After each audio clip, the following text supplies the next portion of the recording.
Wake up! Wake up!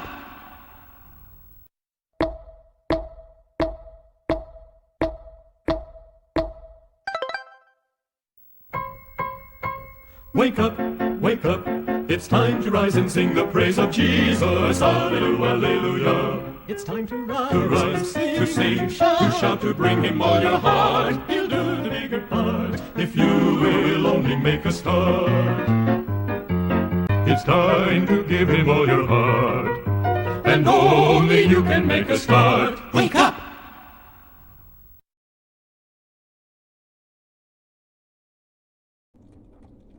Have a magnificent moment, everyone. Welcome to our newest 5-day devotional series for the youth and the new generation entitled The Fresh Youth Series. This is another sub-production of the 7 Minutes with God inspirational devotionals. In this series, we will be tackling ideal suggestions and experiential motivations to the youth of our generation. However, these inspirational devotionals is not only for the youth but for all who are interested, especially as we aim to understand and relate with the present-day young bloods. So with special invitation, I am encouraging all teenagers, adolescents, and young people to witness God's devotional that will enhance your youthful greatness.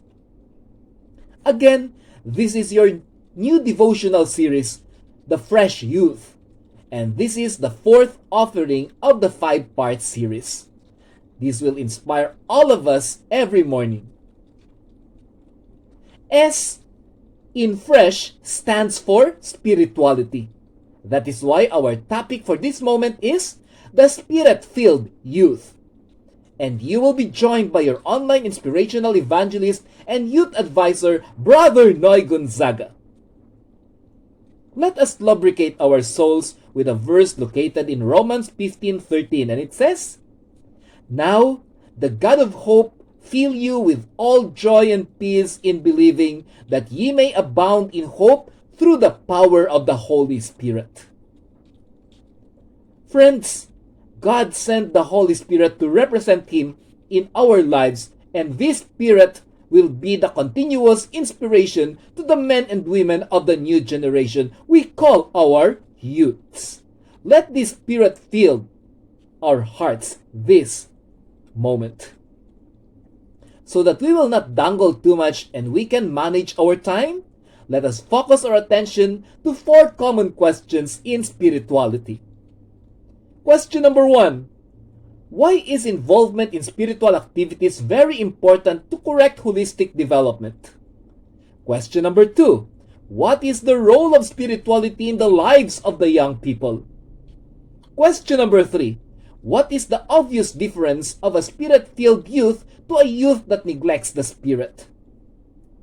And question number 4, last, can our spirituality guarantee future success in our lives? Spirituality is a manifestation that an individual recognizes and submits to the will of God. Oftentimes, there are instances in life wherein we thought that our accomplishments are solitary to us and God was never a part of it. That is so dangerous because we are now claiming what is not solely ours as solitarily ours. This is the very reason why youth of today should be Spirit-filled, so that their future will be cemented in a guidance-paved life and their development will be Christ-centered. It's now time to open our first focal point. Why is involvement in spiritual activities very essential to correct holistic development? It is very much observed that young people who are exposed to church-related activities and Christian-based youth development programs have low incidences of immorality, substance abuse problems, and even attitude-related adversities. Therefore, the role of spirituality in the lives of the youth is safeguarding them from possible detour that may be detrimental to their future. Let us always remember, the spirit of prophecy points out to the youth sector of the church as the greatest life and inspirational source of our faith. let us endeavor to keep these young minds inside the church, for this will be their deterrent to worldly temptations. Now for our focal point, number 2. What is the role of spirituality in the lives of the young people? Spirituality is the source of moral perceptions and beliefs of one individual, especially our young minds. It is very noticeable that religion is the greatest consideration in the moral stand of a person. There is no wrong in that. In fact, that is beneficial because religion points to God as the model of a successful life. The greatest moral effect of spirituality in the life of a person is the foundational knowledge that they learn starting from family worship, church attendance, Bible reading, and personal witnessing. Oftentimes, there is the fear and the hesitancy of doing bad things or low contradicting actuations because of the spiritual guidance at home that leads to moral ascendancy when you are already outside of the home. That is why young people with very pronounced and effective spirituality often also reflect affirmative morality, ones that is congruent to the values formation of a godly life. That is now what you call a spirit-filled youth. Let us now commence our focal point number 3. What is the obvious difference of a spirit-filled youth to a youth that neglects the Spirit?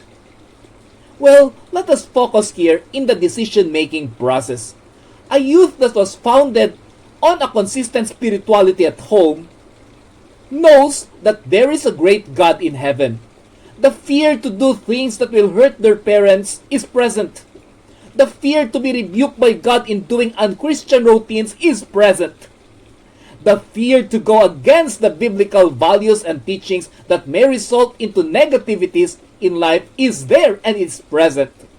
Meaning, when the youth is spirit-filled from early childhood and more importantly during the adolescent years, their decisions will be affected by God, family, and morality. But youths who know God or were trained not to be very close and fearful to God act on instances that they think they are the gods of their own circumstance. That is why they don't consult or fear any entities, leading to a very impulsive and careless actuations and decisions in life. That is the greatest demarcation line of a spirit-filled youth and a youth with no godly preference. Now for our fourth and last focal point. Can our spirituality guarantee future success in our lives? Well, let us remind the youth that as adults we have already experienced God, and God has yet to fail us in our routines, circumstances, and actions in our lifetime. With God in the midst of our decisions, plans, and goals, the only way to go is success. The direction is only going upward, for God is synonymous with triumph and adoration. That is why, youth of today, always remember, God and success are two entities that are not separable. A success without God is actually vouched by God's enemy. A God without success only means that we may believe in God, but we at times go against His will. So young people, fill your heart with God through the Holy Spirit, and life ahead will be wonderful and full of promise. Yes, dear young minds, the greatest temptation to our humble heart is always the enrichment of our egos. Let us always remember that earthly accolades and honor are temporary. Let us also remember that earthly honors and salutations are useless if they are against God or ungodly in itself. As one youth in my class once verbalized, I almost submitted to controlled substances like drugs, but when I can remember what was taught and emphasized in our family worship, it is enough reason for me not to give up my God and keep my life spirit-filled. Wonderful! May God's inspiring presence, represented by the Holy Spirit, fill our hearts, our minds, and our souls, so that wherever we go, God's Spirit will always domineer over us. To the youth of today, there is no stronger fort to lean on than God. That is why, keep Him in your heart through the representation of the Holy Spirit.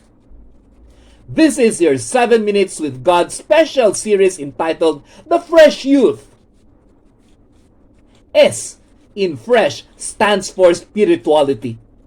It is my hope and advocacy that youths and other members of society will be benefited with God's messages through these inspirational devotionals. Let us always remember, the youth is always considered the future of our country, and they will also be the greatest missionaries of our churches. That is why, in their quest to live a normal life, they should be guided in a godly way. To the youth of this generation, to the young mind, to the young blood, to the youngsters, a heart filled with God's Spirit is farthest from the commission and temptation of sin. So have a Spirit-filled life to all the great youth of our generation and all people taking care of our young minds. God bless everyone.